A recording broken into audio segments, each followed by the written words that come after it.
एक समय की बात है, एक जंगल में नदी किनारे एक पेड़ पर कबूतर रहता था। उसी जंगल में एक दिन कहीं से एक मधुमक्खी भी गुजर रही थी कि अचानक से वह एक नदी में जा गिरी। उसके पंख गीले हो गए। उसने बाहर निकलने के लिए बहुत कोशिश की, लेकिन वह नहीं निकल सकी। जब उसे लगा कि वह अब मर जाएगी तो उसने मदद के लिए चिल्लाना शुरू कर दिया। तभी पास के पेड़ पर बैठे कबूतर की नज़र उस पर पड़ गई। कबूतर ने उसकी मदद करने के लिए तुरंत पेड़ से उड़ान भर ली। कबूतर ने मधुमक्खी को बचाने के लिए एक तरकीब सोची। कबूतर ने एक पत्ते को अपनी चोंच से पकड़ा और उसे नदी में गिरा दिया। वह पत्ता मिलते ही मधुमक्खी उस पर बैठ गई। थोड़ी ही देर में उसके पंख सूख चुके थे। अब वह उड़ने के लिए तैयार थी। उसने कबूतर को जान बचाने के लिए धन्यवाद बोला। उसके बाद मधुमक्खी वहां से उड़कर चली गई। इस बात को कई दिन बीत चुके थे।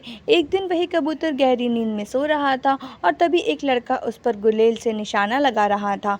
कबूतर गहरी नींद में था, इसलिए वह इस बात से अनजान था। लेकिन उसी समय वहां से एक मधुमक्खी गुजर रही थी, जिसकी नज़र उस लड़के पर पड़ गई। यह वही मधुमक्खी थी जिसकी कबूतर ने जान बचाई थी। मधुमक्खी तुरंत लड़के की ओर उड़ गई और उसने जाकर सीधे लड़के के हाथ पर डंक मार दिया। मधुमक्खी के काटते ही लड़का तेजी से चिल्ला पड़ा। उसके हाथ से गुलेल दूर जाकर गिरा। लड़के के चिल्लाने की आवाज़ सुनकर कबूतर की नींद खुल गई थी।